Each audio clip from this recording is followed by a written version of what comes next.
26 जनवरी 1950 को गणराज्य बनने के साथ ही भारत ने अंतरिक्ष अनुसंधान के क्षेत्र में काम करना शुरू कर दिया था।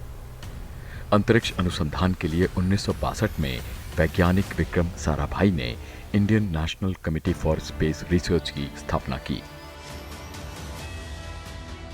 बाद में इनको स्पार की जगह 15 अगस्त 1969 को इसरो की स्थापना की गई। इसरो की स्थापना अंतरिक्ष के क्षेत्र में भारत की दमदार शुरुआत थी। 1975 से अब तक इसरो 129 भारतीय सैटेलाइट और करीब 36 देशों की 342 विदेशी सैटेलाइट्स को सफलतापूर्वक लॉन्च कर चुका है, जिसमें 39 कमर्शियल और बाकी नैनो सैटेलाइट्स थीं। मौजूदा वक्त में अंतरिक्ष में भारत की 53 सैटेलाइट्स काम कर रही हैं और अलग अलग क्षेत्रों में अपनी सेवाएं दे रही हैं। इनमें से 21 communication satellites, 8 navigation satellites, 21 observation satellites और 3 साइंस सैटेलाइट्स हैं।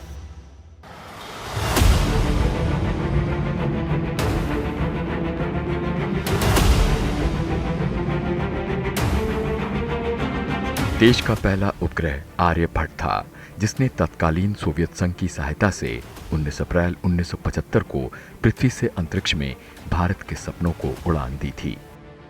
इसरो ने 1980 में पहला स्वदेशी सैटेलाइट लॉन्च व्हीकल बनाया। 1981 में इसरो ने पहला स्वदेशी उपग्रह एरियन पैसेंजर पेलोड एक्सपेरिमेंट यानी एप्पल लॉन्च किया, जिसने भारत के उपग्रह संचार युग की शुरुआत की। 2008 में इसरो ने चंद्रयान 1 का प्रक्षेपण किया, जिसने चंद्रमा की सतह पर पानी के सबूत की खोज की। 2014 में अपने पहले प्रयास में पर पहुंचने वाला भारत पहला देश बना, जबकि अमेरिका 5 बार, सोवियत संघ 8 बार में पहुंचा। चीन, रूस भी अपने पहले प्रयास में असफल रहे थे। इसरो की उड़ान यही नहीं रुकी। 2017 में इसरो ने एक साथ 104 उपग्रहों को लॉन्च करके नया विश्व रिकॉर्ड बनाया। 2019 में इसरो ने दूसरा चंद्र मिशन चंद्रयान 2 लॉन्च किया। इसरो द्वारा अब तक अंतरिक्ष में उपग्रह को स्थापित करने वाले अभियानों की खास बात यह रही कि ये अभियान बहुत ही कम खर्च में पूरे किए गए। इसरो का मंगल मिशन अब तक का सबसे सस्ता मिशन है, जिसकी कीमत 12 रुपए प्रति किलोमीटर पड़ी थी। इसरो अब चंद्रयान 3, गगनयान और आदित्य L1 के साथ आसमान को छूने के लिए तैयार है। गगनयान भारत का पहला मानव अंतरिक्ष अभियान होगा, जबकि आदित्य L1 अभियान में सूर्य का अध्ययन किया जाएगा। अंतरिक्ष में लगातार बढ़ती उपलब्धियों के बाद अब इसरो शुक्र और बृहस्पति ग्रह पर भी अपना यान भेजने पर विचार कर रहा है। इसके अलावा इसरो आपदा प्रबंधन, मौसम पूर्वानुमान, भौगोलिक सूचना प्रणाली, नेविगेशन, टेलीमेडिसिन, दूरस्थ शिक्षा उपग्रह, भारतीय सेना और कृषि के लिए लगातार अपनी सेवाएं दे रहा है।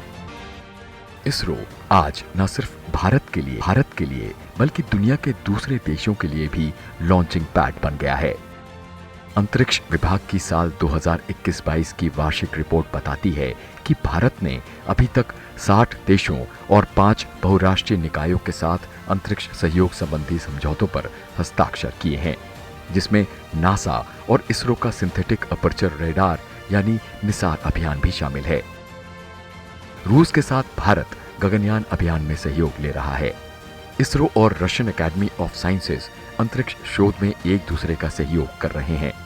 ISRO French space agency CNES के साथ मिलकर अंतरिक्ष से पृथ्वी के अवलोकन और मानव अंतरिक्ष उड़ान के साथ स्पेस अवेयरनेस के लिए काम कर रहा है। इसके अलावा इसरो फ्रेंच गयाना में अपना ग्राउंड स्टेशन बनाने की तैयारी भी कर रहा है। जापान की स्पेस एजेंसी JAXA और इसरो चंद्रमा के अन्वेषण, सैटेलाइट नेविगेशन और पृथ्वी के अवलोकन पर काम कर रहे हैं। भारत और जापान मिलकर Indo Japan lunar polar exploration अभियान के पहले चरण का अध्ययन कर रहे हैं। इसरो यूरोपीय स्पेस एजेंसी के साथ मिलकर चंद्रयान 3, आदित्य L1 जैसे कई भारतीय अभियानों पर काम कर रहा है। गगनयान मिशन के लिए ऑस्ट्रेलिया के कोकोस कीलिंग द्वीप पर इसरो ग्राउंड स्टेशन बनाने की तैयारी कर रहा है। what we are doing.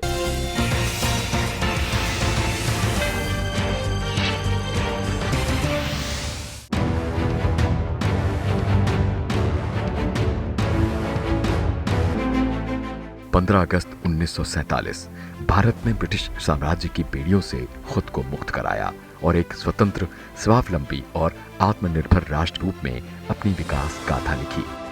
स्वतंत्र राष्ट्र के रूप में भारत की पहली प्राथमिकता थी देश के लिए एक मजबूत सुरक्षा तंत्र विकसित करना। इसी सोच के साथ 1958 में रक्षा अनुसंधान संगठन DRDO की नींव रखी गई। विज्ञान है। DRDO ने अपने इस आदर्श वाक्य को अपने काम से चरितार्थ किया है। DRDO ने विज्ञान और प्रौद्योगिकी के मामले में राष्ट्र को मजबूत और आत्मनिर्भर बनाने की दिशा में सफलता के अनेक सोपान गढ़े हैं, विशेषकर सैन्य तकनीक के क्षेत्र में। DRDO ने 1960 में सतह से हवा में मार करने वाली मिसाइल इंडिगो के साथ शुरुआत की थी। इसके बाद 1983 से 2007 के बीच IGM-DP ने कई मिसाइल विकसित की, जिसमें पृथ्वी, जो कि सतह से सतह पर मार करने में सक्षम कम दूरी वाली बैलिस्टिक मिसाइल, अग्नि, जो सतह से सतह पर मार करने में सक्षम मध्यम दूरी वाली बैलिस्टिक मिसाइल है, त्रिशूल, सतह से आकाश में मार करने में सक्षम कम दूरी की मिसाइल, आकाश, सतह से आकाश में मार करने में सक्षम मिसाइल, और नाग, तीसरी पीढ़ी की टैंक रोधी मिसाइल शामिल है। DRDO की विकास गाथा में एक और अध्याय तब जुड़ा जब 27 मार्च 2019 को DRDO ने मिशन शक्ति के तहत एंटी सैटेलाइट सिस्टम का सफल परीक्षण किया। साथ ही 2020 में INS विक्रमादित्य पर लाइट कॉम्बैट एयरक्राफ्ट की landing, hypersonic technology demonstration vehicle का परीक्षण, एडवांस कंप्यूटिंग, क्वांटम तकनीक के क्षेत्र में डिस्ट्रीब्यूशन और एरोनॉटिक्स, साइबर, जीवन विज्ञान और रक्षा के क्षेत्र की नई तकनीक और ताकत को इजाद करने के साथ ही DRDO देश ही नहीं बल्कि दुनिया में रक्षा अनुसंधान के क्षेत्र में एक प्रबल हस्ताक्षर बन गया है। बीते बरसों में युद्ध के तौर तरीकों में बड़े बदलाव आए हैं। अंतरिक्ष, साइबर स्पेस और गहरे समुद्र जैसे नए युद्ध क्षेत्र तेजी से उभर रहे हैं। लिहाजा भविष्य की चुनौतियों से निपटने के लिए DRDO प्रौद्योगिकी को ध्यान दे रहा है। कॉग्निटिव टेक्नोलॉजी, एसिमेट्रिक टेक्नोलॉजी और स्मार्ट मटेरियल जैसे क्षेत्रों में काम कर रही हैं। आपकी जानकारी के लिए DRDO की 40 प्रयोगशालाओं ने भारत में कोविड-19 महामारी से लड़ने के लिए 50 तरह की तकनीक और 100 उत्पादों का विकास किया था। DRDO ने लॉकडाउन के दौरान कठिनाइयों और चुनौतियों के बीच जिस रिकॉर्ड समय में वेंटिलेटर, ऑक्सीजन कॉन्सेंट्रेटर और व्यक्तिगत सुरक्षा के लिए पोशाकें, सैनिटाइजर, सैनिटाइज करने के उपकरण, इनमें लगने वाले कलपुर्जों का विकास करके इन्हें स्थानीय उद्योगों के जरिए देश और विदेश में बड़े पैमाने पर उपलब्ध कराया था। कोविड-19 की स्क्रीनिंग में तेजी लाने और कोविड परीक्षण को बेहतर बनाने के लिए mobile virology research and diagnostic laboratory की स्थापना DRDO की कोशिशों से ही संभव हुई थी।